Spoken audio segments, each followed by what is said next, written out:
এক ভিখারি মৃত্যুর আগে তার কুকুর সিম্বার রশি খুলে দেয়। সিম্বা ভাবে তার মালিক তাকে মুক্ত করছে। একটু পরে সে একটি লোহার শিকল বের করে এবং এটার একটি অংশ নিজের সাথে বেঁধে নেয়। দুদিন পর সিম্বা বুঝতে পারে তার মালিক তাকে নিজের সাথে মরার জন্য এরকম করেছিল। সে অনেক কষ্ট পায় এবং ভাবে আর অপেক্ষা করা সম্ভব না। ভিখারির আশেপাশে শুধু ময়লা ছিল আর সামনে পরিষ্কার পানি ছিল, কিন্তু সিম্বা সে পর্যন্ত পৌঁছাতে পারে না। সে তার শিকল ছিঁড়ে প্রথম মালিককে দেওয়া ওয়াদা পালন করতে চেয়েছিল। সে কয়েকবার চেষ্টা করে কিন্তু কিছুই হচ্ছিল না। শেষ পর্যন্ত সে হেরে গিয়ে মাটিতে শুয়ে পড়ে। সে সবকিছু ভাগ্যের উপর ছেড়ে দেয়, কিন্তু ভাগ্য তাকে দয়া করে না। কয়েকদিন পানি ছাড়া থেকে সে মাটিতে লুটিয়ে পড়ে এবং অনেক দুর্বল হয়ে যায়। শেষ মুহূর্তে তার মায়ের কথা মনে পড়ে। যখন সে ছোট ছিল তখন পশু বিভাগের লোকেরা এসে তার মাকে নিয়ে গিয়েছিল। এরপর সে তাকে আর দেখেনি। তারপর সিম্বা একটি বিড়ালের কাছে বড় হয়। যখনই সে আস্তে আস্তে বড় হয়, জায়গাটি তার জন্য ছোট হয়ে যায়। বিড়ালের দুধও তখন তাকে বড় করার জন্য যথেষ্ট ছিল না। একদিন দুজন দয়ালু যুবক আসলো। তারা সিম্বাকে খাবার খাওয়ালো এবং চলে গেল। সিম্বা কিছুক্ষণ ভাবলো এবং দৌড়ে তাদের কাছে চলে গেল। সিম্বার চঞ্চলতা একজন হাসি খুশি ছেলে রোহানকে আকৃষ্ট করলো, যে পশু পাখি অনেক পছন্দ করত। রোহান তাকে ঘরে নিয়ে তার নাম সিম্বা রাখলো। সিম্বা রোহানের কুলে থাকতে খুবই পছন্দ করত, কিন্তু কর্মব্যস্ত রোহান তাকে একপাশে করে দিল। সিম্বা কম্বলের উপর তার রাগ ঝাড়লো, যেটা দেখে রোহান হেসে ফেললো। সিম্বা অনেক দুষ্ট ছিল। সে ঘরের সবকিছু কামড়াতো। রোহান তবুও হাসতো এবং তাকে ভালোবাসতো। সিম্বার ভাগ্য ভালো যে সে এত ধৈর্যশীল মালিক পেয়েছে। তার দেখাশোনাই সে বড় হলো। রোহানের মা সিম্বাকে তার কর্মক্ষেত্রে একটি যুদ্ধাহত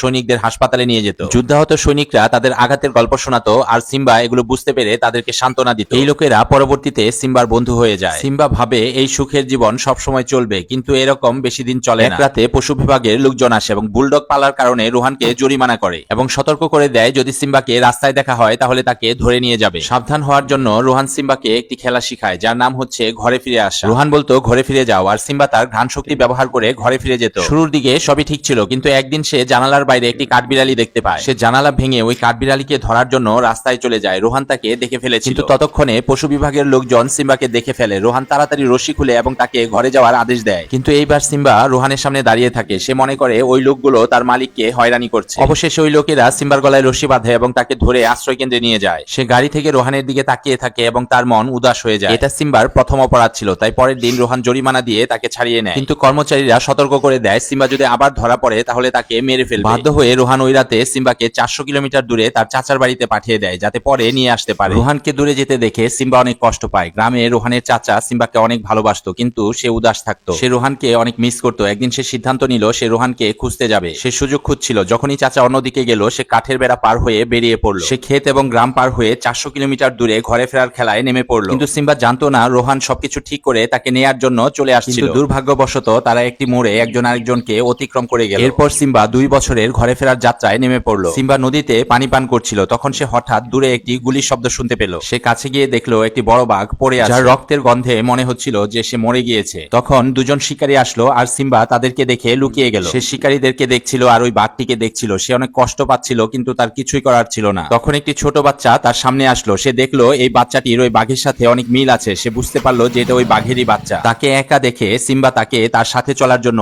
ইশারা করলো। তারপর সে তার মা হয়ে ওই বাচ্চাটিকে লালন পালন করতে শুরু করলো। বাচ্চাটিকে খাবার খাওয়ানোর জন্য সিম্বা ঝুঁকি নিয়ে মানুষের প্লেট থেকে মাংস চুরি করত, অথবা কোনো মাছ শিকারীর কাছ থেকে মাছ নিয়ে আসতো। এভাবে বাচ্চাটিকে বড় করতে লাগলো, আর বাচ্চাটিও অনেক কৃতজ্ঞ ছিল। সে যখন বড় হয়ে শিকার শিখলো তখন সিম্বার জন্য মাছ নিয়ে আসতো। কিন্তু একদিন সে বিপদের গন্ধ পেল। সে দেখতে পেল যে নেকড়ের দল চলে এসেছে। সিম্বা জানতো যে সে তাদের সামনে টিকতে পারবে না, তাই সে বাচ্চাকে নিয়ে পালিয়ে যাচ্ছিল। কিন্তু বাচ্চাটি ভুল করে একটি গাছের ডালে উঠে পড়লো এবং সেখানে ফেসে গেল। সিম্বা বাচ্চাকে বাঁচানোর জন্য মাটিতে থেকে ওই নেকড়েদের সাথে লড়াই করলো। তখনই কিছু লোক আসলো এবং ওই নেকড়েদেরকে ভাগিয়ে দিল। বাচ্চাটি প্রথমবার মানুষ দেখলো এবং ভয় পেয়ে লুকিয়ে পড়লো। কিন্তু সিম্বা পালালো না, সে সুযোগ নিল, আর ওই লোকেরা তাকে আদর করে মাংস খেতে দিল। সিম্বা ওই বাচ্চাটিকে খুঁজে বের করে তার সাথে মাংস খেলো। সময় পার হলো আর বরফে সবকিছু ঢেকে গেল। এটা বাচ্চাটির প্রথম বরফের মৌসুম ছিল। সে উৎসাহ নিয়ে সিম্বার সাথে খেলতে শুরু করলো। তখনই সিম্বা ঠিক তার মতো একটি শব্দ শুনতে পেল। সে উৎসাহ নিয়ে সেদিকে গেল আর সেখানে সীমান্ত রক্ষী একটি কুকুর দেখতে পেল। তারা দুজনেই দৌড়াদৌড়ি করছিল, আর তাদের দৌড়াদৌড়ির কারণে একটি হিমবাহ তেড়ে আসলো। 2 কুকুর এবং কুকুরের মালিক বরফের নিচে চাপা পড়ে গেল। কুকুর দুটির কিছুই হলো না, কিন্তু কুকুরের মালিক আটকা পড়ে গেল। তখন বরফের উপরে স্কি করা 2 জন লোক এটা দেখতে পেল। মেডিকেল টিম এসে ওই লোকটাকে উদ্ধার করলো, কিন্তু কুকুরদেরকে নেওয়া তাদের দায়িত্ব ছিল না। তাই এই 2 জন লোক কুকুর দুটিকে তাদের সাথে নিয়ে গেল। কিন্তু সিম্বা বারবার ফিরে ওই বাচ্চাটিকে দেখছিল, কিন্তু লোকগুলো ওই বাচ্চার ব্যাপারে কিছুই জানতো না। এবার সিম্বা এবং ওই বাচ্চাটি